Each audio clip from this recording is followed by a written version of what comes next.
Bom dia, pessoal. Meu bom dia não é tão sonoro quanto o do Luciano, né?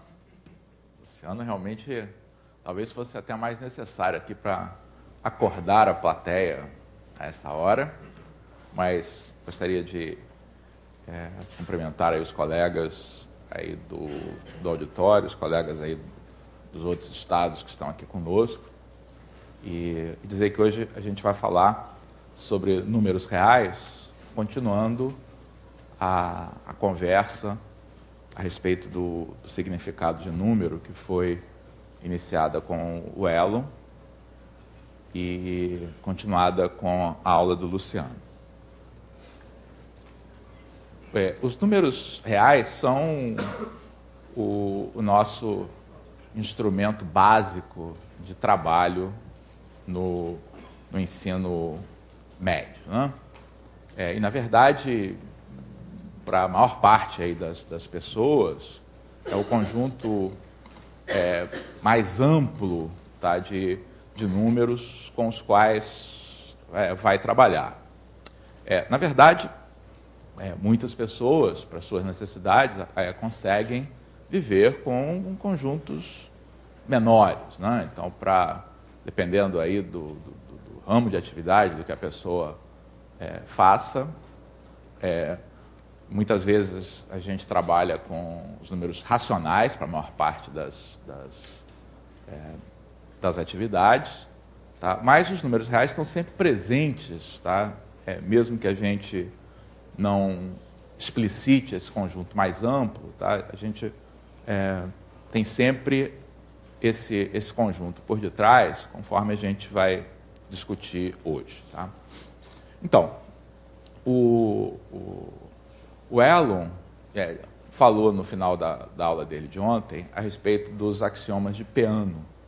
Então, os axiomas de Peano são uma forma matematicamente adequada para a gente descrever, tá, o essencial do que conhecemos sobre os números naturais.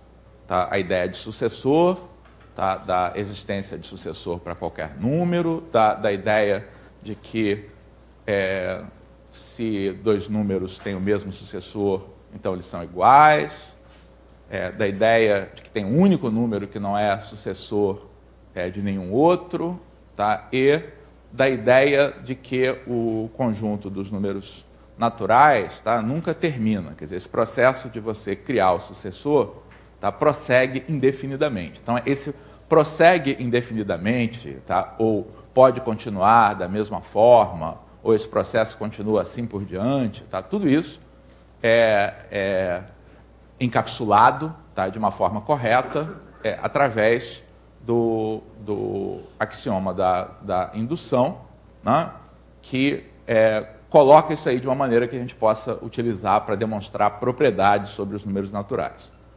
Pois bem, o conjunto dos números reais, tá, também tem uma estrutura parecida, tá? Ou seja, demorou um pouco mais, tá, até que os matemáticos encontrassem um conjunto de propriedades, tá, que caracterizasse adequadamente o conjunto dos números reais, tá? E hoje em dia, então, se você perguntar ao matemático o que é o conjunto dos números reais, tá? Quais são as propriedades que descrevem, tá, o conjunto dos números reais? Vai dizer, isso é claro, isso é muito fácil.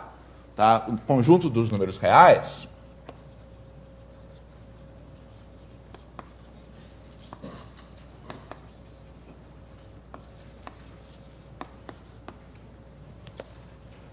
é um corpo ordenado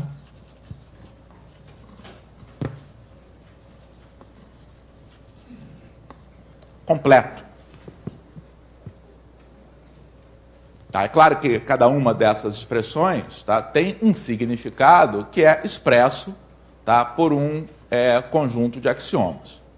Tá? É claro que eu não estou dizendo para vocês que é isso que vocês vão chegar e dizer para os alunos lá da primeira série do ensino médio. Tá? Vocês vão aprender sobre o conjunto dos números reais, que é um corpo ordenado completo. Tá? Também não estou dizendo que vocês devam saber, tá, assim, de cor, qual é essa estrutura axiomática precisa, tá, que essas expressões induzem. Tá? Mas é importante saber, tá, que existe essa formulação, tá, e que o que cada uma dessas partes, tá, nos diz sobre o conjunto dos números reais. Tá? A ideia de corpo, tá, é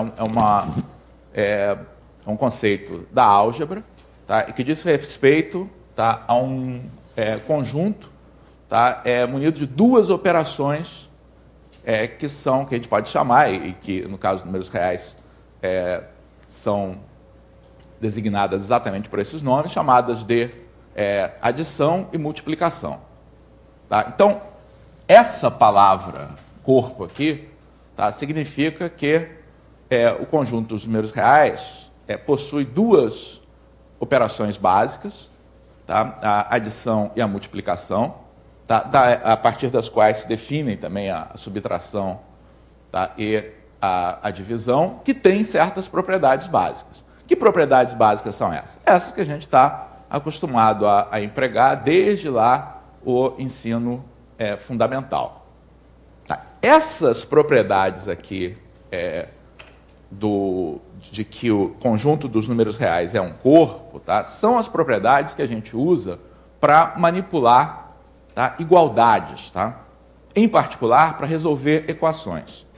Tá? Então, por exemplo, vamos pegar aqui, e às vezes, tá, em algum momento aí da nossa vida como professor, tá, é importante a gente parar um pouquinho, tá, para tentar justificar na nossa cabeça, não é nem para consumo externo, não é necessariamente para explicar para os alunos, tá? É para explicar para a gente mesmo, tá? Da gente se responder, mas por que mesmo que a gente faz as coisas desse modo? Muita coisa a gente faz mecanicamente, tá? Até nada contra você aprender as coisas mecanicamente, na verdade essa é a única forma de você aprender, tá, em determinados estágios do desenvolvimento, tá? Mas quando a gente tem oportunidade, e uma dessas oportunidades é sendo professor de matemática. Tá? Muitas pessoas na vida aprendem lá os diversos algoritmos para fazer as coisas como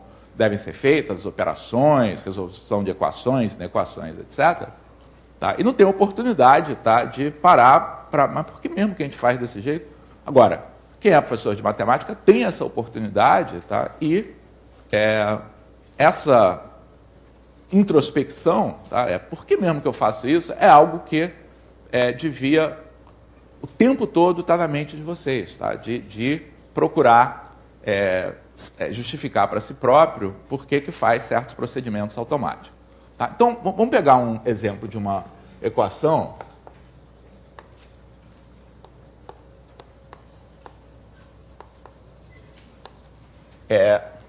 Equação x3 igual a menos x.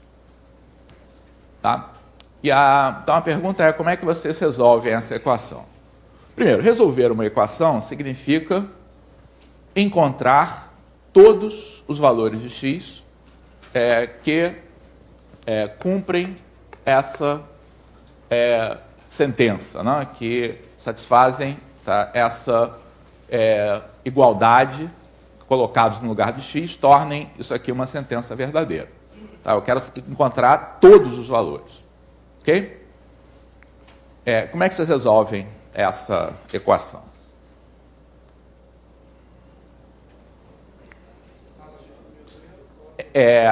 Alguém está propondo simplificar o x aqui dos dois lados? Não. Oi? Eu proponho. Corta o x. Corta o x. Então, a proposta do Elon, que a gente vai examinar depois, é cortar o x. Tá? É possível fazer isso? Tá? Se a gente souber o que está fazendo, tá? Mas alguns de vocês, tá, propuseram passar o menos x para o outro lado. Ou seja, vai ficar x3 menos x igual a zero. Ah, quando passa para o outro lado tem que trocar o sinal, é isso? Tá, por quê? Como é que é? Pois é. Então, e por que a gente faz isso? Por que ao passar o menos x aqui para cá, ele misteriosamente vira mais x? Ah, que operação? Ah, pois é. Então, uma maneira de fazer isso por extenso, tá, é para fazer aparecer, tá, um zero aqui desse lado, tá, e a razão pela qual eu quero fazer aparecer um zero, tá, aqui desse lado, tá, é que a gente vai usar isso aqui para poder descrever completamente essas raízes. Tá? Então, para fazer aparecer um zero, eu pego esse número ou essa expressão, tá, que esteja aqui do lado direito, tá, e somo o seu simétrico. Tá? No momento em que eu somo esse simétrico, eu obtenho uma outra formulação para a minha equação. Tá? Uma coisa que é importante a gente observar é que isso aqui implica, tá, o que está embaixo, tá, é claro. Tá? Então, se eu tenho duas quantidades que são iguais, tá? Ou seja, o que eu estou dizendo é o seguinte: se A é igual a B, tá? Então, na verdade, A e B são o mesmo número. Tá? Então, quando eu somo C a A, tá, e somo C a B, eu estou somando C ao mesmo número. Tá? Então, esse resultado tem que ser o mesmo, porque a adição é uma operação, quer dizer, é uma função que leva pares de números em outros números. Tá? Então, isso aqui, tá, é óbvio, tá, e vale para qualquer operação, qualquer que seja a operação que você tenha. Se você puder executar a operação, se estiver dentro do domínio aqui da operação, tá, essa implicação é óbvia. Tá? O que não é óbvio, tá, e isso vem aqui das propriedades aqui do corpo, etc., tá, é que valha também a volta. Tá? Ou seja, se você tem que A mais C, tá, é igual a B mais C, tá, que isso necessariamente implique que A seja igual a B. Tá? E como é que isso é justificado lá com as propriedades básicas, tá, dos números reais? Então, quem é que consegue me explicar por que que... Então, eu fiz isso aqui, tá? Isso é claro. Agora eu quero fazer o contrário. Eu tenho A mais C igual a B mais C e quero chegar a A igual a B. Então, o que eu tenho que fazer para daqui chegar aqui? Somar menos C. E aqui, tá, quando você faz isso aqui, A mais C menos C igual a B mais C menos C, tá, sem perceber, e é bom que seja assim, tá? Senão, se a gente tivesse que ficar pensando nessas coisas todas, cada vez que resolvia uma equação, era uma equação por aula. Né? Mas uma vez na vida é bom pensar. Tá? Então, o que nos permite fazer isso tá aqui nessas propriedades do corpo. Tá? Que entre as propriedades lá da adição, tá, diz que todo número real, tá, possui um simétrico. Quer dizer, para todo número real, existe sempre um outro que somado com ele dá zero, tá? Que a gente representa por menos ele. Então, qualquer que seja esse C que está aqui, sempre existe esse número menos C. Tá? E daqui, a gente, somando menos C aos dois lados dessa igualdade, chega aqui o A seja igual a B. Tá? Então, essas coisas todas, tá, que a gente faz sem pensar muito, tá, elas vêm, tá, dessas propriedades que a gente resume dizendo que o conjunto dos números reais, juntamente com as operações de adição e multiplicação, define o que a gente chama de um corpo. Tá? Então, prosseguindo aqui, então voltando à nossa equação, tá, a gente pode ficar tranquilo que ao somar, tá, esse x dos dois lados, primeiro, isso é sempre possível, porque todo número tem um simétrico, e que essa nova expressão, essa nova formulação da nossa equação é equivalente à forma inicial. Quer dizer, não foram nem criadas, tá, nem eliminadas raízes da equação original. Tá? Então, tudo isso está lá nos axiomas de corpo, que são as propriedades básicas aí das operações. Tá? Prosseguindo. Bom, a gente executa isso aqui, ficamos com x3 mais x igual a zero, e é uma equação do terceiro grau que a gente não sabe resolver. Sabe? O que faz? Em geral, equações de terceiro grau são objetos meio complicados aí de resolver, tem até uma fórmula, mas ela é complicada, etc. Mas, aqui, o que nos facilita a vida aqui? A gente pode colocar em evidência. Colocar em evidência, tá, é explorar outra das propriedades que está lá no corpo. Tá? É a distributividade da multiplicação em relação à adição.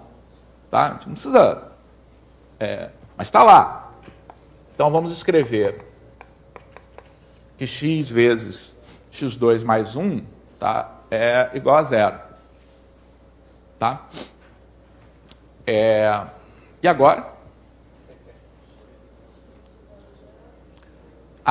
Eu tenho o produto de dois números aqui, tá, sendo igual a zero. Tá? Então, o que eu posso dizer a partir daqui? Que um dos fatores tem que ser igual a zero. Isso, tá, o fato, essa propriedade aqui, AB igual a zero, implica que A igual a zero ou B igual a zero, tá, também sai lá das propriedades básicas de corpo. Tá?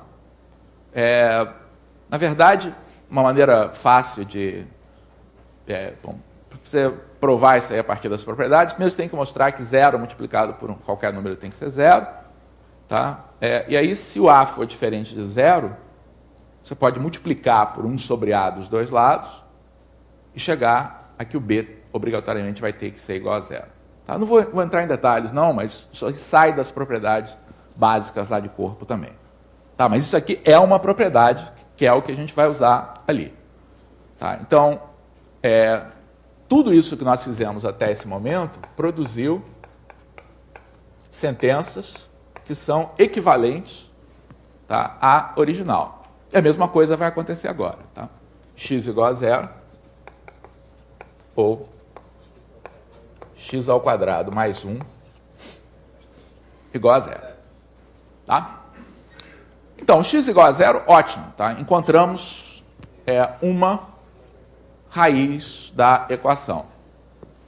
Tá? E aí nos sobrou uma equação mais simples, que é de grau menor, que é x2 mais 1 igual a zero. Tá? Como é que a gente faz para resolver essa equação?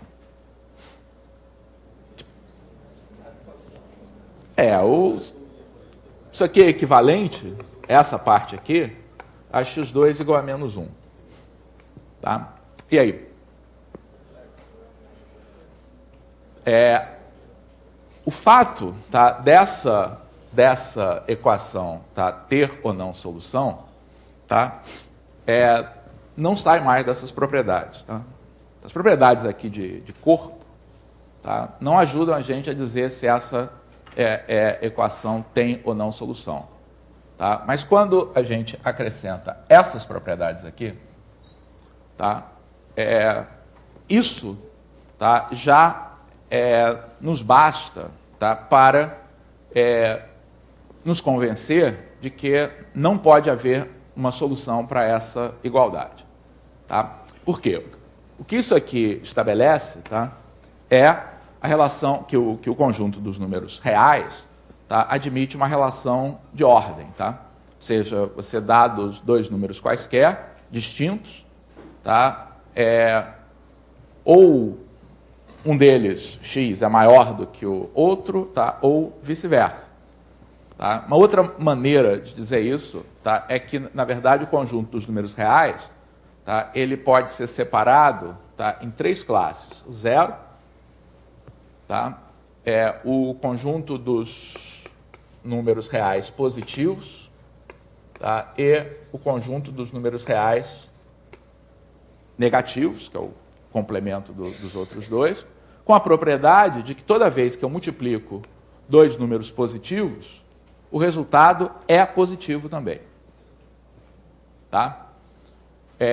E também com a propriedade de que se um número é positivo, tá, o seu simétrico é negativo. Tá? Com essas propriedades, tá, a gente consegue explicar por que x2 igual a menos 1 não pode ter solução. Tá? Porque quais seriam as três possibilidades para x? X positivo. Tá? Mas se x é positivo, ele ao quadrado é positivo também. Não pode ser igual a menos 1. Tá? A outra possibilidade, x é negativo. Tá? Se x for negativo, eu vou escrever isso aqui. X ao quadrado, tá? Estou pensando em x negativo, tá? É x vezes x. Mas x vezes x, isso sai lá das propriedades de corpo, tá? É igual a menos x vezes menos x. As regras de sinal lá para multiplicação, mais com menos, dá menos, tudo isso está lá nos axiomas de corpo. Tá? Então, o que aconteceu? Se x é negativo, menos x e menos x são positivos. Logo, esse produto é o quê? Positivo também. Tá? Então, se x for negativo, também o seu quadrado não pode ser igual a menos 1. Tá? Finalmente, qual a outra possibilidade? X igual a zero.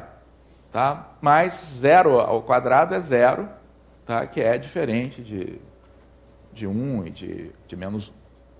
Ok?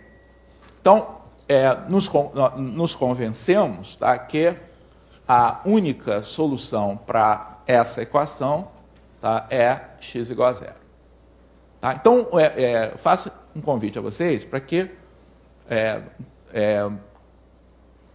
uma vez assim na vida, talvez agora, tá, depois vocês podem voltar ao modo normal, tá, ao olhar o processo de resolução, tá, de uma equação, tentar se perguntar o que justifica, tá, cada uma dessas etapas.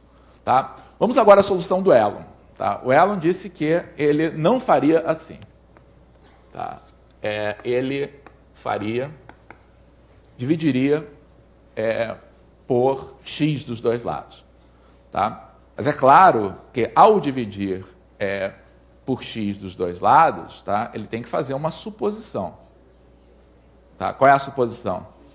X diferente de zero. Então, uma maneira de resolver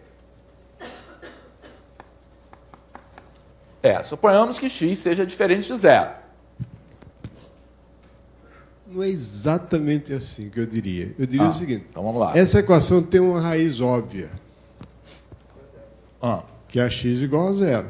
Sim. Então, agora eu vou procurar as outras raízes só. Então, não é mais hipótese. Eu já descartei o zero. É uma questão de ordem, tá? Eu ia fazer isso no final, o Elon vai fazer antes. Então, vamos fazer do jeito dele. Tá? O jeito do Elon é x igual a zero é raiz. Eu olho para cá e vejo que se eu faço x igual a zero, os dois lados são satisfeitos. Tá? Então, para procurar... Na hora que a gente coloca em evidência, é como se eu estivesse dividindo por x, multiplicando por x. Não. A pergunta foi que se colocar em evidência é dividir por x. Não. O que a gente está fazendo aqui é explorando a propriedade distributiva da multiplicação em relação à soma. Tá? Então, o que eu tenho aqui é uma soma de produtos, né? X. Então, é mais fácil vir daqui para cá. Tá? Então, essa expressão é equivalente a essa aqui por causa da propriedade distributiva. Mesmo com x igual a zero. Se x igual a zero, continua sendo válido isso aqui. Eu não elimino aí a solução. Nenhuma. Não. Se eu fizer ali, sem fazer essa gestão, eu elimino. Então, a maneira como ela organizaria a solução é x igual a zero é raiz. Ótimo. Então, já que x igual a zero é raiz, eu posso, a partir de agora, procurar as raízes diferentes de zero. Tá? Fazer a pergunta, há raízes diferentes de zero? Tá? Aí, na busca por essas raízes, tá, é perfeitamente válido dividir por x, porque você está buscando unicamente as raízes que são diferentes de zero. Tá? Então, se divide por x, fica x2 igual a menos 1, tá? E a resposta, então, não. Não há raízes diferentes de zero. Ou seja, essas coisas assim que são proibidas, né? Dividir pelos dois lados e tudo, são proibidas assim se você não faz mais nada. Mas se você sabe o que está fazendo, tá? Não tem problema. Ok? Bom, então, essas propriedades de corpo ordenado, tá, são... eu aqui só ilustrei propriedade de corpo ordenado para mostrar como é que a gente pode se convencer a partir de propriedades básicas que o quadrado de um número nunca pode ser um número negativo, tá? Mas isso aqui é o que nos fornece a base para resolver inequações também. Tá? Então, na lista de exercícios hoje à tarde, tá? Tem uma inequação para vocês discutirem, tá? Pensando aí em termos dessas propriedades básicas. Ela não tem mais um comentário. Desculpa eu estar dando palpite, mas eu acho o seguinte, eu queria dizer o seguinte, que a sua maneira de resolver é mais educativa, porque você teve a oportunidade de falar sobre uma série de coisas que não estão referidas aí na minha maneira de resolver. Agora, eu queria só acrescentar uma pequena observação, que o que você acabou de dizer já mostra que o conjunto dos números complexos jamais, que é um corpo, jamais pode ter uma estrutura de corpo ordenado. Por isso é que não tem número complexo menor do que o outro. Então, você pode até definir número complexo menor do que o outro, usando a ordem do dicionário, mas não vai ser não vai ter as propriedades. Não vai ter as propriedades do corpo ordenado. Né? Não vai satisfazer essa coisa de que quando você multiplica dois, que seriam números que seriam maiores que zero, eles vão ser necessariamente maiores do que zero. Agora, uma pergunta que é natural também se fazer, então, essa estrutura aqui de corpo ordenado, tá, não é uma estrutura exclusiva aí dos números reais. Tá? Por exemplo, o conjunto dos números racionais satisfaz a tudo isso. Tá? Na verdade, muitas vezes, quando você está resolvendo equações e inequações, quando você começa, por exemplo, a fazer isso com os alunos lá na 7ª série, por aí, os alunos não foram ainda apresentados, tá, a números irracionais. Todos os números que eles conhecem são racionais. E a maneira de resolver equação e inequação é exatamente a mesma. Tá?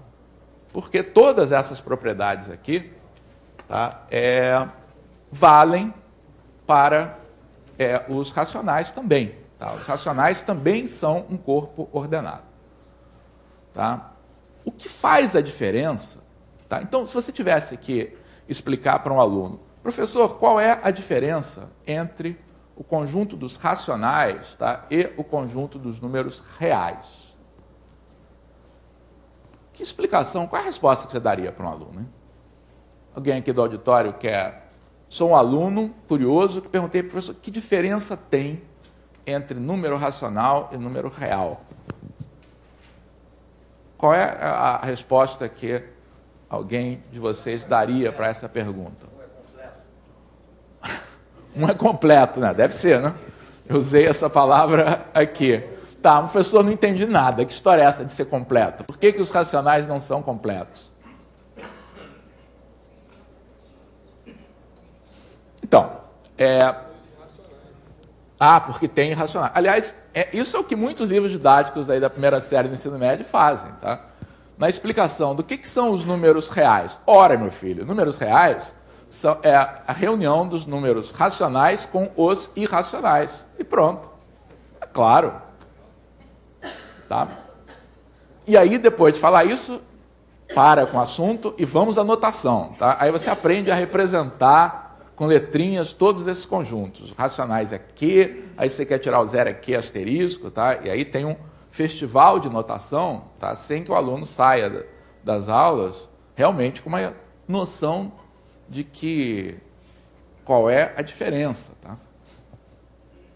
Por que a gente precisa, tá, falar de números reais, que aparecem aí na primeira série do ensino médio, quanto antes nós estávamos tão felizes lá com os racionais. Não estávamos tão felizes assim, né, os alunos normalmente, mas estávamos num mundo... Então, qual é a diferença? Então, eu acho que o Elon falou isso ontem, sabe, sobre a noção de número, tá?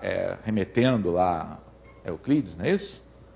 De que, se você quiser explicar alguém, tá, um ser de outro planeta que vem aqui, o que é número, tá? É algo que você usa para contar, tá, ou para medir. Tá? E é aí, tá, que os números racionais, tá, eles demonstram a sua fragilidade. Tá? Na verdade, eles são ótimos instrumentos para medir. Tá? Então, se a gente começa, tá, a pensar em termos de fazer uma medição, tá, medir comprimentos, por exemplo, tá, digamos que você queira medir a altura, tá, de uma pessoa.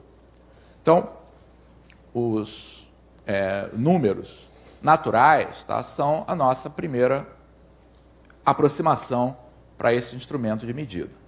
Tá? Na verdade, em muitos casos é suficiente.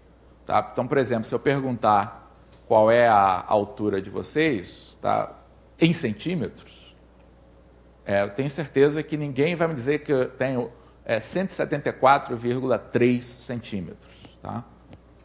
A gente considera que, se a unidade a ser utilizada é centímetro, um número inteiro de centímetros é uma aproximação razoável para a nossa altura, tá? E usa um número natural. Tá? Mas se você quer mais precisão, tá? Então, o processo de medida consiste em você designar uma unidade, né? E numa primeira aproximação usar um número inteiro de unidades. Tá? E se você precisar medir um comprimento que não seja expresso por um número inteiro de unidades, subdividir essa unidade, tá, de tal maneira que, então, por exemplo, para medir esse número, eu subdividiria essa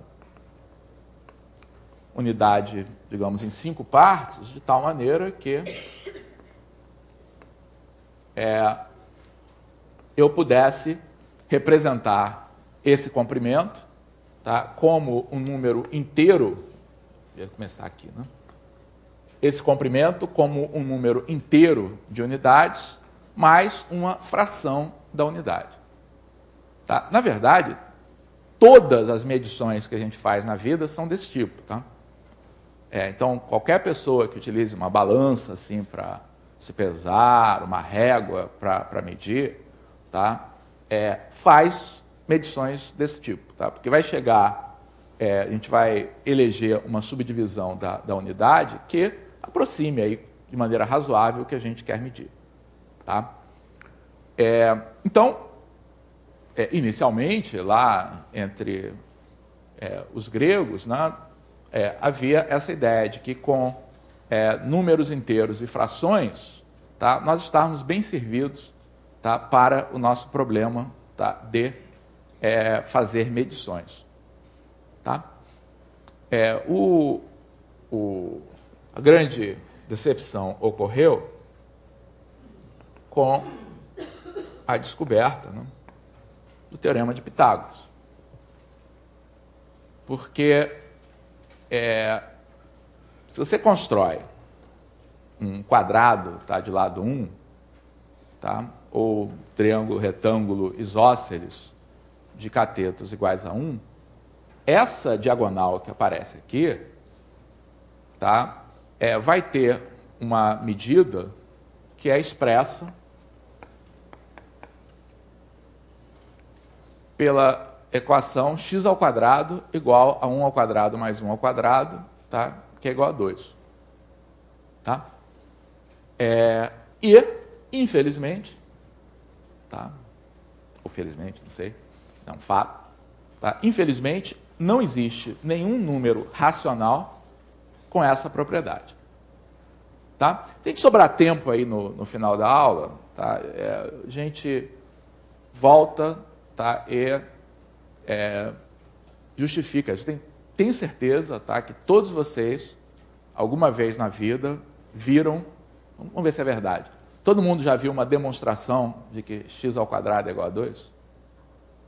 Quem já viu alguma demonstração de que x² é igual a 2?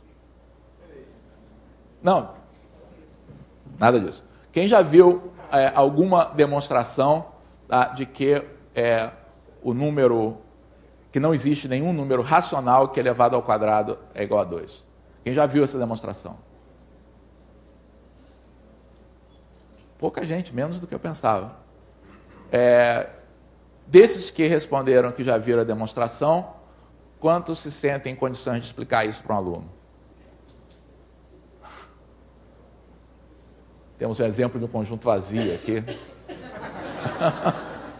Tá, então se sobrar tempo, a gente volta, tá, e justifica aqui esse fato, mas o que ocorre, tá, é que essa construção inocente aqui do quadrado de lado 1, tá, nos leva à constatação de que o conjunto dos números racionais, tá, não são suficientes, tá, para executar todas as medições com precisão.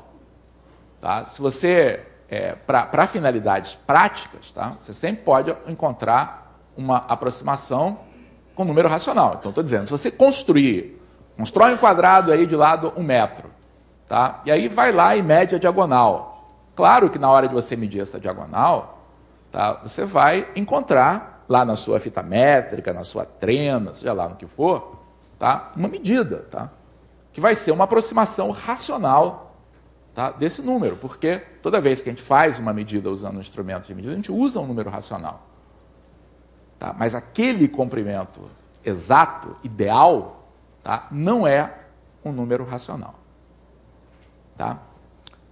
Então, o conjunto dos números reais, tá, a maneira de a gente entender o conjunto dos números reais, é o conjunto que corresponde, tá, às medidas de todos os segmentos que partem aqui de um determinado ponto.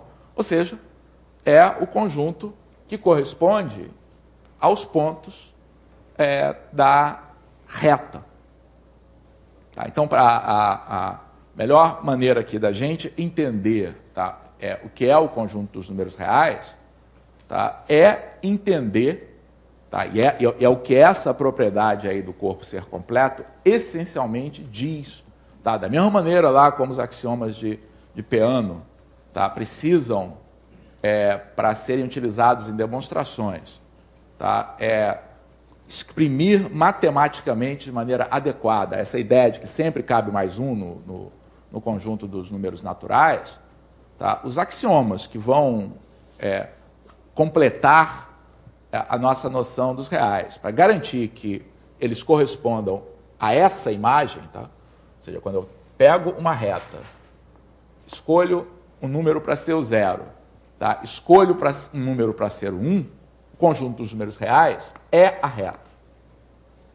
Tá? Mas isso, se você dissesse desse modo, isso não vai ser útil para você demonstrar propriedades. Então, existem formas por exemplo, quem já estudou análise, estudou já o axioma do supremo, por exemplo. Essa é uma das maneiras, tá, de se colocar de maneira matematicamente precisa essa propriedade. Tá? Do ponto de vista dos alunos, tá, a coisa mais importante, tá, que se entenda, tá, é que o conjunto dos números reais, tá, é equivalente, tá, ele está em correspondência biunívoca com os pontos de uma reta. Tá? O conjunto dos números racionais, tá, é um subconjunto daqui, tá, que pode ser usado para aproximar qualquer número real com a precisão que a gente queira. Tá? Então, o conjunto dos números racionais, tá, tem a propriedade de que, se você pegar um número real qualquer, tá, e escolher qualquer intervalo, tá, em torno desse número, aqui dentro sempre tem número racional. Mas, apesar disso, tá, eles não completam a reta, porque tem esses nossos amigos aqui. Né? Se você pegar essa reta, construir um quadrado aqui, fizer essa construção geométrica, tá? E aí, com o compasso, fizer essa construção, esse número que está aqui, que é um ponto da reta, é um número real, tá? Mas não é um número racional. Tá? Então, esse fato, tá, de que os números reais, tá, são essencialmente os pontos da reta, tá, que os racionais são um subconjunto, a palavra que a gente usa para caracterizar essa propriedade aqui, que é um conjunto denso, tá, um subconjunto denso aqui da reta, ou seja, em qualquer intervalo que você pega, sempre tem racional lá dentro, mas não completa o intervalo inteiro. Tá? São coisas que os alunos deviam saber. Tá? E, na verdade, tá, essa estrutura aqui da reta, tá, é algo que os alunos não entendem muito bem. Deixa eu dar um exemplo aqui para vocês. Basta qualquer avaliação que se faça com alunos do ensino médio a respeito de conhecer a reta real, tá, mostra que os alunos têm muita dificuldade com isso. Tá? Deixa eu dar um exemplo de um problema que a gente colocou numa avaliação que nós fizemos para um projeto aqui no Rio de Janeiro para professores do ensino médio da rede estadual. Tá? E nesse projeto, uma das etapas envolvia uma avaliação dos alunos, tá, antes e depois, para ver o impacto que esse projeto tinha nos alunos. Tá? Então, uma das questões que os alunos tinham que fazer era essa aqui.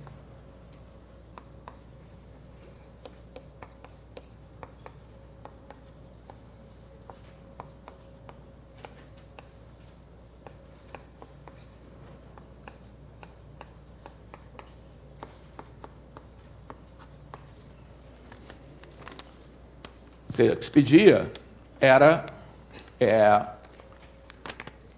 escolher dentre as alternativas, tá, o número que representava o ponto P da reta. Então, esse ponto P da reta é um número racional da reta. Tá? E qual é a resposta? Qual? Vendo se tinha alguma...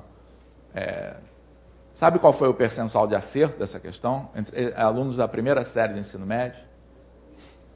O percentual de acerto dessa questão foi 10%. Tá?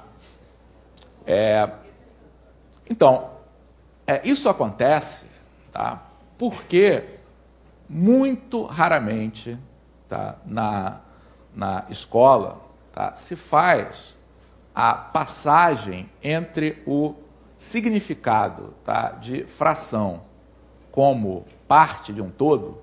Tá? Então, se você desse uma barrinha aqui pintasse 3 partes aqui, perguntasse que fração é essa, tá? Os alunos normalmente sabem fazer, tá? Entendem esse conceito de fração, tá? Sabem fazer 3/4, não tem problema, tá? Mas tem muita dificuldade, tá? Quando você passa a utilizar uma fração, especialmente quando é uma fração maior do que 1, como aqui, tá? Para representar, tá, um número da reta real. Tá? Então, então esse tipo de conhecimento, tá, de você representar números racionais na reta real, tá, e vice-versa, tá, é algo que não tem sido feito na escola. De uma certa maneira, os parâmetros curriculares para o ensino fundamental, atualmente, tá, eles desestimulam um bocado o ensino de frações. Tá? Isso da 1ª à 4ª série. Tá? Então, quando chega na 5ª, 6ª série, tá, é preciso um trabalho adicional para que os alunos possam, tá, entender, tá, que os pontos aí da reta, tá, podem ser representados ou exata ou aproximadamente, conforme o caso, tá, através, tá, de uma fração. Tá? O que se procura estimular nos parâmetros curriculares, tá, é a notação decimal. Tá? Mas os alunos também não entendem tanto assim, não entendem tão bem assim, da notação decimal. Por exemplo, nessa mesma prova, tá, havia uma questão que também se dava a reta real,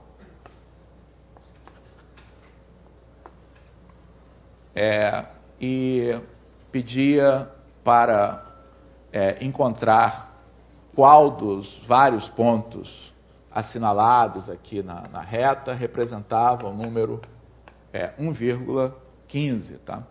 Então, tinha vários exemplos aqui de pontos colocados na reta real, tá? E o índice de acerto foi maior, tá? Mas foi de 40% apenas. Tá?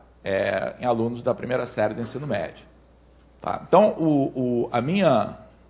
meu alerta aí para vocês, tá, é que quando se chega na 1ª série do ensino médio, tá, você vai falar de números reais, tá, vai falar de números racionais, etc. Tá? Não dá para assumir, tá, que o aluno realmente, tá, entende os números racionais que ele estudou antes. Tá? Então, por exemplo, não sabe fazer essa ponte, tá, de representar números na reta numérica. Tá? Então, é fundamental explorar a reta numérica. Tá? Gastar um tempinho entendendo aí a notação decimal, por exemplo, tá? Explicando o que significa dizer que um número, tá, é 1,15. Tá? Como é que esse número se localiza, tá, aqui na reta. Tá? Vale a pena perder um tempinho lembrando como é que se faz operações aí com números racionais. Tá? Essa é uma queixa que a gente tem sempre aí tenho certeza que vocês, como professores de matemática e do ensino médio, têm queixas aí dos professores de física, química, etc., que os alunos não sabem fazer conta. Tá? Vai dizer, não, mas tem calculadora. Até certo ponto, tá? Você tem calculadora, mas há situações que tem que somar 2 frações, por exemplo, simples. Tá? E aí, novamente, outra questão que toda vez que aparece em qualquer tipo de avaliação se mostra claramente, tá, que os alunos não dominam, é pedir para converter um número que esteja sob forma de fração para decimal, tá, ou vice-versa. Então, isso aqui é algo que realmente é importante gastar um tempo fazendo essa base, tá, antes de passar aí para os demais assuntos. Deixa eu mostrar aqui para vocês, tá, a respeito aí da notação decimal. A gente vai usar aqui no nosso curso, aproveitar para fazer uma divulgação de um projeto extremamente interessante, que pode ser útil aí para vocês, tá? Para ilustrar conteúdos, tá, de vários tópicos aí do ensino médio. Esse é um projeto desenvolvido lá na Universidade Fluminense, tá? A pessoa que está à frente desse projeto é o Humberto Bortolossi, tá? Que é um professor lá da Universidade Fluminense e que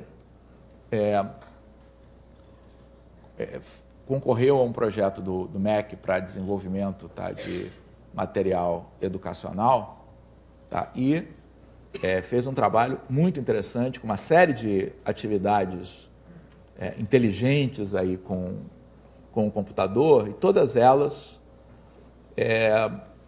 várias delas com referências a como é que isso se insere em relação à pesquisa, tá? Então, sempre que possível. Então, tem muita coisa, tá? Nós vamos, na aula de quinta-feira, explorar um pouco os materiais que existem aqui sobre funções trigonométricas, tá? Onde é que estão? Funções trigonométricas, a gente vai explorar isso aqui na quinta-feira, tá? E hoje eu só queria falar sobre esse problema a respeito da expansão decimal de um número. Tá?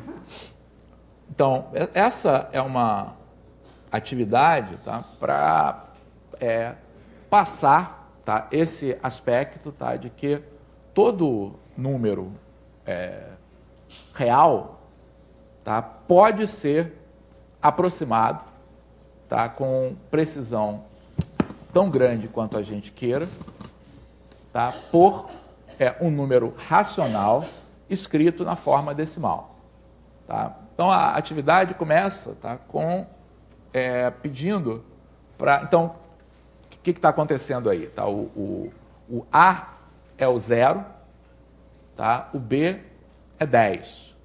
Tá? Então, nessa reta numérica, o ponto A está correspondendo ao 0, tá? O B está correspondendo ao 10. Então, ele pede, antes de mais nada, para a gente dar um chute para que número é esse P que está aqui. O que vocês acham que esse número é? 1, vírgula, acho que ele trabalha com ponto aqui, 1,2. Não, 1,3 está muito.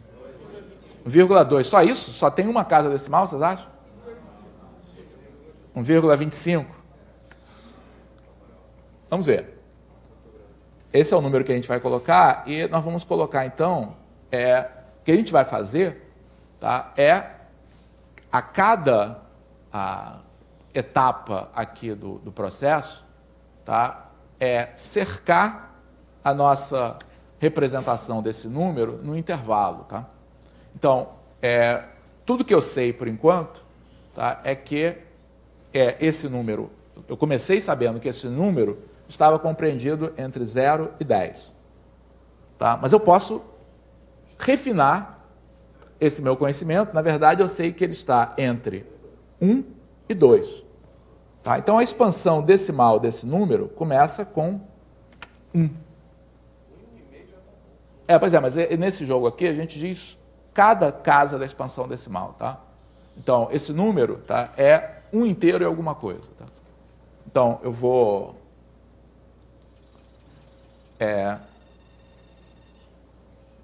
Então, observem que, aparentemente, olha só, o novo intervalo agora, tá, é um intervalo entre 1 e 2. Tá? E, aparentemente, o palpite de vocês, 1,25, foi bastante bom. Tá? Por enquanto, dentro dessa escala aqui, parece que ele está certinho. Tá? Mas vamos refinar. Qual é o próximo número aqui da expansão decimal? O próximo número de expansão decimal é 2. Tá? Então, se nós estivermos certos, tá, esse número está entre 1,2 e 1,3.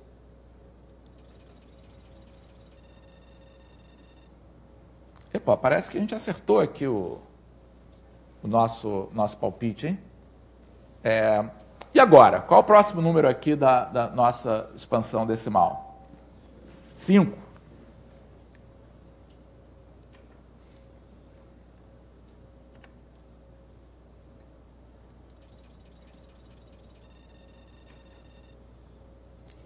Agora, olha só o que aconteceu. Tá? Já está começando a aparecer uma pequena diferença, tá, entre os dois números. Tá? Mas tudo bem. Nosso número que a gente está querendo cercar é o preto. Qual é o próximo número aqui da expansão decimal? 0. Tá? Então, deixa como está.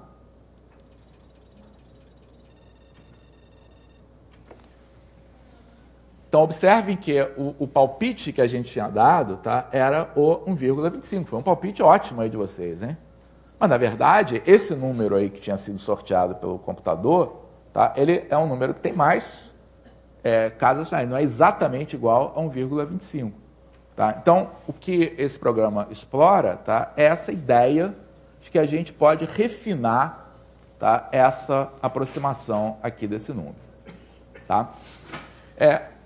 Então, o que eu queria aqui discutir com vocês, tá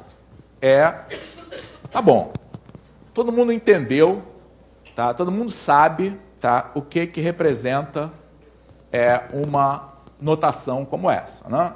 Então, nós vimos ali na ilustração, tá? Isso significa que esse número está entre 1 e 2, isso aqui, na verdade,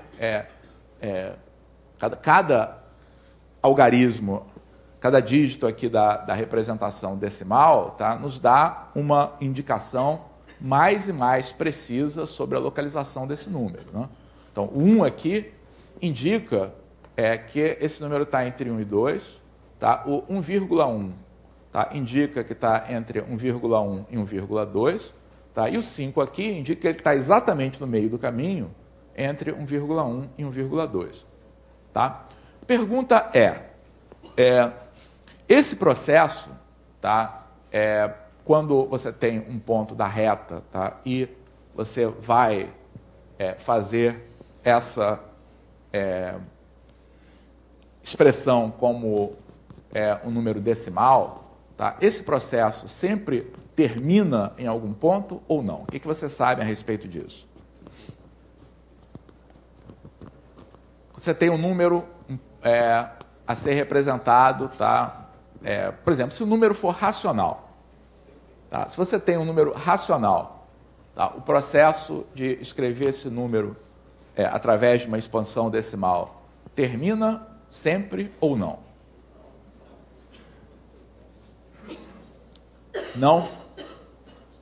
Dá um exemplo de quando é que ele não termina. Então, se você tem uma fração como 1/4, tá? 1/4 pode ser expresso como um número decimal, tá? Igual a 0,25, porque 1/4 é 25 centésimos, tá? Essa fração 1/4 é equivalente a 25 centésimos, portanto, é igual a 0,25, tá? Expresso na forma decimal. Mas quando você tem uma fração como 1/3, tá? Então, uma maneira de você chegar ao 0,25, né, é efetuando divisões sucessivas. Né? Então, você chega a esse 0,25, por exemplo, dividindo 1 por 4. dá zero. Aí o que você faz?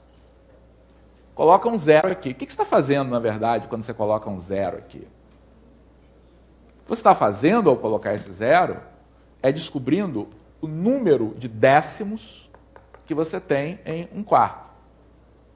Tá? Aí você divide 10 por 4, acha 2, é sinal de que você tem 2 décimos.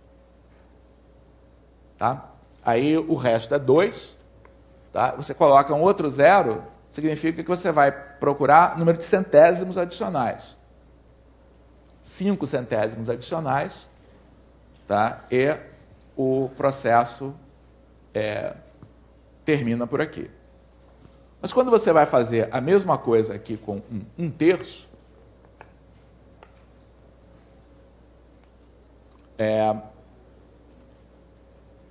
você vai ter zero também.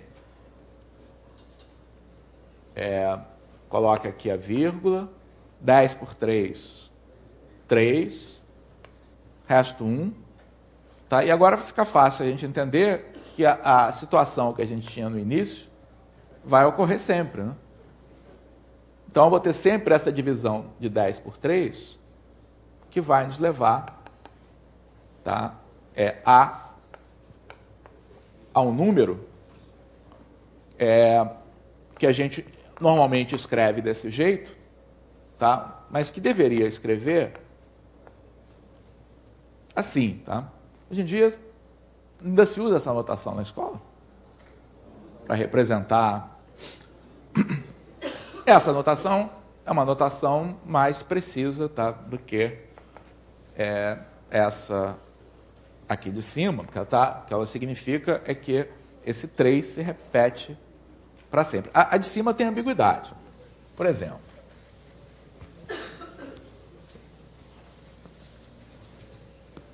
vou fazer uma pergunta a vocês.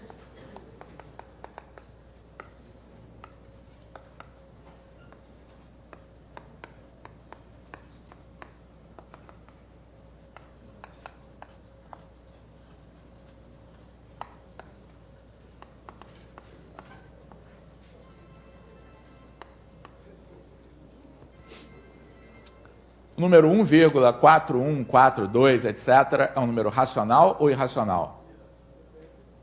Quem acha que é irracional? Quem acha que é racional? Quem não acha nada? Uma vez na vida, quem não acha nada é quem tem a razão aí, tá? Porque, em geral, o pessoal que não acha nada está só se escondendo. Daqui é a resposta certa, tá? Porque essa anotação aí é completamente ambígua, tá? Quando você coloca os pontinhos, presume-se que você saiba como vai ser o assim por diante. Tá?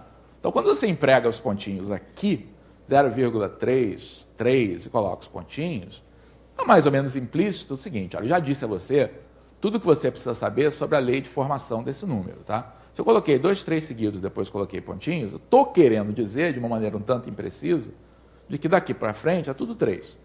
Ah, bom, então eu entendo esse número e consigo trabalhar com ele. Tá? Quando eu escrevo algo desse tipo, 1,4142, o que vocês pensaram, não, aqueles que pensaram, tá? Que esse número prossegue assim, ó, 43, 44, 45, tá? Sempre escrevendo a sequência, tá, dos números naturais, tá? Se você pensou isso, sinal de que você tem bastante imaginação, aí você pode dar uma resposta. Tá? Mas você também podia pensar, não, você só escreveu 4142 porque depois é tudo zero. Tá? Então, essa lei de formação, e às vezes aparece isso aí nos livros textos, né? Você pede para os alunos identificarem, tá, se esses números são racionais ou irracionais, por uma lei de formação que não está bem descrita. Tá? Agora, se for isso que está aqui, esse número é racional ou irracional? Por quê? O pessoal respondeu que é irracional, caso esse número prossiga sempre acrescentando o próximo número natural aqui nessa expansão. Tá? Por que que esse número é um número irracional? Que não pode representar em forma de fração, mas por que que esse número que está aqui, que também é um número esquisito, porque eu não tenho nenhuma dúvida, tá, que um número que possua uma representação decimal finita pode ser colocado em forma de fração. Tá? Porque se ele tem representação decimal finita, eu posso escrever isso aqui como 25 centésimos e pronto, tá? Sob forma de fração. Tá? Mas um número como esse, 0,33333, por acaso aqui a gente sabe de onde é que ele veio. Tá? Sabe que ele é igual a um terço. Tá? Mas, em geral, se aparecer 1,47,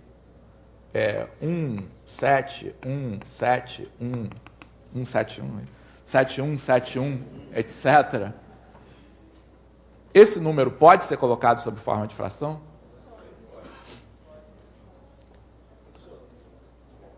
No primeiro caso lá em cima, 43, 44, 45, o que vai acontecer depois do 49? Depois do 49 vem 50. Da outra pergunta que você vai fazer, e depois do 99? Vem 100. Depois 101. Quer dizer, continua a enumeração dos números naturais. Tá? Não, o ponto, tá, é como é que o que tem dessa expansão aqui diferente dessa expansão aqui? Ambas são infinitas.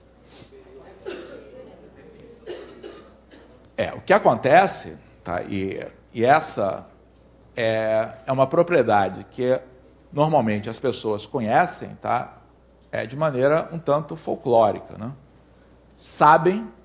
Não sabem muito bem de onde ela veio, mas sabem que números racionais são aqueles que têm expansão decimal finita ou periódica. Tá? Ou seja, que o número é racional, se e somente se ele tem uma expansão decimal desse tipo, tá? Ou desse tipo. Tá? Mas isso é um teorema. Tá? Requer argumento.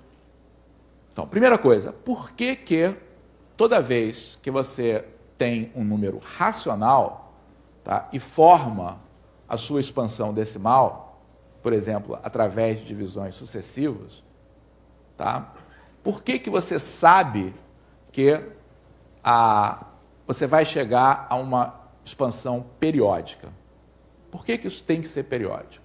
Tem um número de restos, possibilidades para restos, sempre menor que o divisor. Não vai acabar. É isso mesmo. É isso mesmo. Porque quando você divide sucessivamente um número racional por outro, um número natural por outro, tá, os restos possíveis, tá, vão de 0 até o número menos 1. Tá? Então, há uma quantidade finita de restos. Então, em toda divisão sucessiva como essa, tá, ou você chega a um resto 0, se você chegar a um resto 0, como aqui, termina. Tá? Se nunca for 0 esse resto, vai ter um momento que você vai ter que encontrar um resto anterior. Quando você encontra um resto anterior, o resto da divisão vai ocorrer exatamente da mesma forma. Tá? Então, esse argumento, tá, mostra que se você tem um número racional, tá, tem uma fração, e vai representar esse número racional, tá, sob a forma de uma expansão decimal, tá, obrigatoriamente essa expansão será periódica. Tá? Repete a partir de um certo ponto. Claro isso? Então, argumentamos um lado, tá? Que se você tem um número racional, a expansão decimal é finita, ou se for infinita, vai ser periódica. Tá? E o contrário. Para isso, você precisa de um método, tá, que, dado um número escrito na forma periódica, tá, nos permita mostrar que esse número é realmente um número racional, quer dizer, que eu consiga encontrar uma fração, tá, que é dividida, efetuando a divisão do numerador pelo denominador, tá, nos levasse a esse número. Tá? Então, na época que nós éramos alunos aí de escola, a gente aprendia no ensino fundamental uma regrinha para fazer isso. Né? Tinha uma regrinha que eu já esqueci, que nos ensinava como achar, tá, a fração geratriz da dízima. Né? Então, a fração geratriz da dízima, tá, é a representação do mesmo número racional sob a forma de fração. Tá? Hoje em dia, eu acho mais apropriado fazer isso. Tá? Tem duas maneiras aí. Para alunos do ensino médio, dá para usar progressão geométrica e tudo para fazer isso. Tá? Mas um processo que é convincente, tá? E que pode ser justificado aí precisamente sem nenhum problema, tá? Tenho certeza que vocês conhecem, né? Consiste em você pegar o número e fazer o que mesmo? Hein? Como é que vocês fazem para encontrar qual é a fração correspondente a esse número?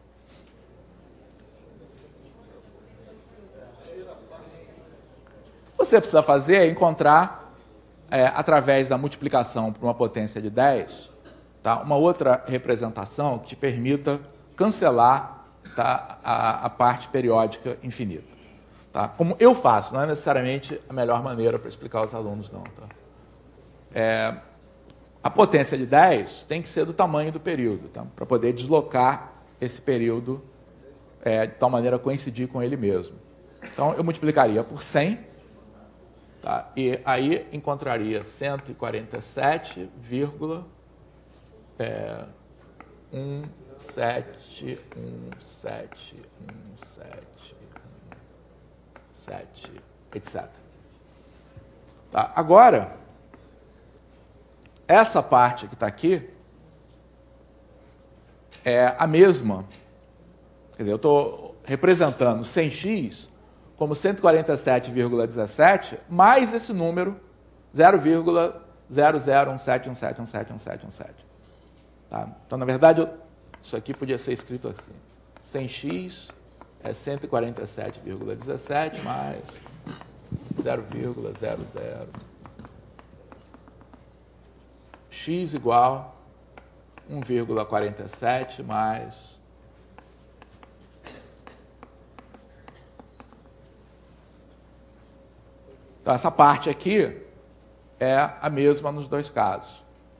Então, quando eu subtraio o segundo menos o primeiro, eu vou ter 99x igual a... O que vai dar esse negócio? 0, 4 para 1, 7, vai 1 aqui, 5, se eu não errei a conta, 145,7. Confira minhas contas aí. X igual 145,7 sobre 99. Ah, não é isso que você queria. Você queria dois números inteiros. Tudo bem. Mas como tem uma expansão finita aqui, eu multiplico por 10 em cima e embaixo.